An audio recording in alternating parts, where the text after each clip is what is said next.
Hello everyone, welcome back to my YouTube channel.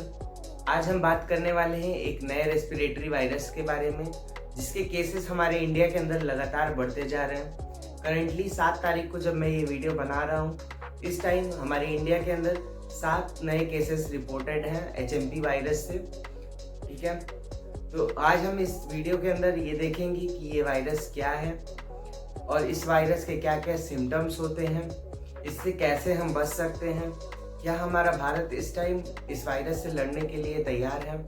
तो इस सब बातों को हम देखेंगे इस वीडियो के अंदर। तो इस वीडियो के अंदर एंड तक बने रहिए। अगर आप मेरे चैनल पे पहली बार आए हो, चैनल को सब्सक्राइब करिएगा, बेल आइकन प्रेस करना मत भूलना, आपको लेटेस्ट अपडेट मिलती रहेगी। HMP यानी ह्यूमन मेटा न्यूमो वायरस जो है, ये पहली बार 2001 में डच साइंटिस्ट ने इसको आइडेंटिफाई किया था। ये मेनली क्या करता है, रेस्पिरेटरी ट्रैक को अफेक्ट करता है, upper and lower respiratory tracts both. अगर ये मान लो माइल्ड स्टेज में है तो ये अपर रेस्पिरेटरी ट्रैक को अफेक्ट करेगा, स्नीजिंग होगा, कफिंग होगा, सो थ्रोट होगा, ये सब चीज़ें होंगी। और अगर ये सीवियर केस में चला जाएगा तो ब्रोंकाइटिस हो सकता है, निमोनिया हो सकता है इसकी वजह से। आगे देखते हैं ये मेनली क्या करता है, अफेक्ट करता है चिल्ड्रंस को या ओल्डर एडल्ट्स को, यानी कि जो बच्चे हैं, मेनली क्या है 5 साल से कम के बच्चों को ज़्यादा अफेक्ट कर रहा है, या तो फिर जो बुजुर्ग हैं, जो बूढ़े हैं 50 साल के ऊपर, उनको अफेक्ट करता है, या इम्यूनो कॉम्प्रोमाइज पीपल, यानी कि जिनकी इम्यूनिटी ऑलरेडी कम है, उन पर्सन्स को ये ज़्यादा अफेक्ट करता है। इसके बाद देखते हैं हम HMP वायरस क्या है, एक RNA वायरस है। ठीक है, ये बिलोंग करता है पैरामिक्सोविरिडीन फैमिली से, और इसी फैमिली के हमारे 2 और डिजीज होती हैं, मीजल्स एंड मम्स, जिसकी वैक्सीन अवेलेबल है। सबको बर्थ के टाइम पे ही लग जाती है ये वैक्सीन। तो अभी आगे देखते हैं HMP के लिए क्या वैक्सीन बन रही है, नहीं है, ऐसा कुछ। ये मेनली कब स्प्रेड होता है, विंटर और स्प्रिंग सीजन में, जो सर्दी के मौसम में या तो फिर स्प्रिंग के सीजन में ये ज्यादा फैलता है। ये क्योंकि इसी टाइम पे कॉमन फ्लू होता है, कफ एंड कोल्ड होता है, ये सब भी इसी के मतलब सिम्टम्स दोनों के लगभग सिमिलर होते हैं।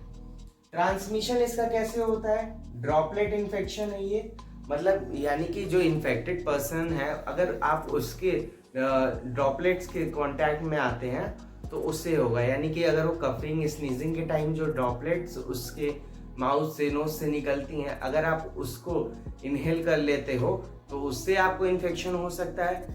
ये तो डायरेक्ट हो गया। और इनडायरेक्टली अगर मान लो वो जो उसका जो इन्फेक्टेड ड्रॉप्स हैं वो कोई सरफेस पे अगर गिर गए हैं और आप उसको टच करते हो, यानी कि कांटेक्ट विद कंटामिनेटेड सरफेस, तो आपको उससे भी हो सकता है। थर्ड है क्लोज कांटेक्ट। अब मान लो कोई इन्फेक्टेड पर्सन है, आप अगर उसको आइसोलेट नहीं करोगे, आप उससे प्रॉपर एक डिस्टेंस मेंटेन नहीं करके रखोगे, तो ये आपको भी हो जाएगा। अब इसके आगे हम देखते हैं सिम्टम्स।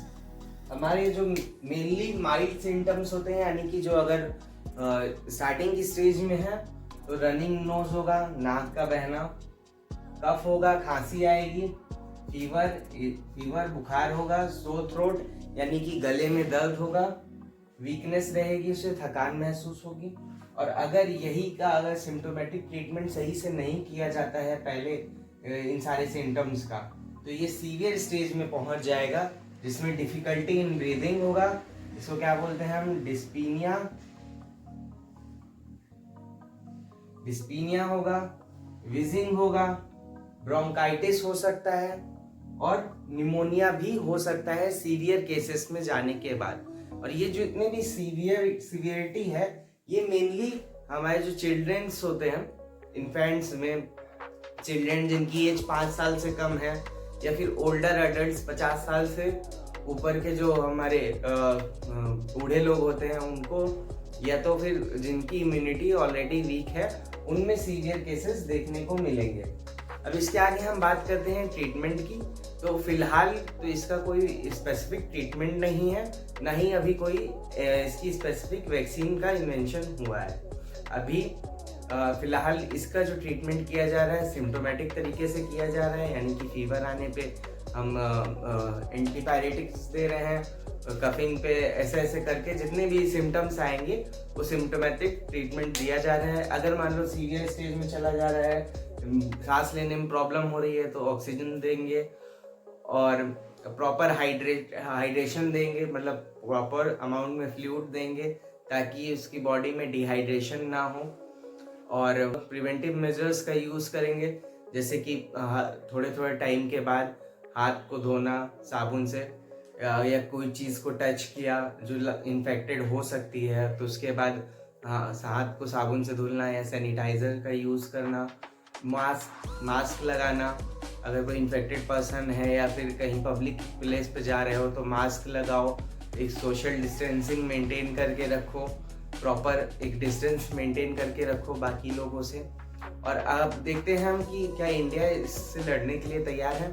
यहाँ पे मैं एक वीडियो लगाता हूँ, हमारे जो हेल्थ मिनिस्टर हैं उनका, उन्होंने देखिए क्या कहा है। Health experts have clarified that HMPV virus is not a new virus. It was first identified in 2001 and it has been circulating in the entire world since many years. HMPV spreads through the air by way of respiration. This can affect persons of all age groups. The virus spreads more during the winter and the early spring months. On recent reports, the cases of HMPV in China, the Health Ministry, the Indian Council for Medical Research, and the National Center for Disease Control are keeping a close watch on the situation in China as well as in the neighboring countries. WHO has taken cognizance of the situation and will share their report shortly with us. The country data for respiratory viruses available with Indian Council for Medical Research, ICMR, and the Integrated Disease Surveillance Program has also been reviewed, and no surge in any of the common respiratory viral pathogens is observed in India. Joint Monitoring Group meeting was held under the chairmanship of Director General for Health Services on 4th of January 2025 to review the situation. The health systems and surveillance networks of the country remain vigilant, ensuring the country is ready to respond promptly to any emerging health challenges. There is no reason to worry. We are closely monitoring the situation. यानी कि हमारा India जो है इस disease से लड़ने के लिए बिल्कुल तैयार है, ऐसा हमारा हेल्थ मिनिस्टर का कहना है। तो आप जान ही चुके होंगे अब इस डिजीज के बारे में थोड़ा बहुत। और अगर आपको ये वीडियो इन्फॉर्मेटिव लगी हो तो आप इस वीडियो को लाइक करिए, शेयर करिए, सब्सक्राइब करिए। Thank you for watching.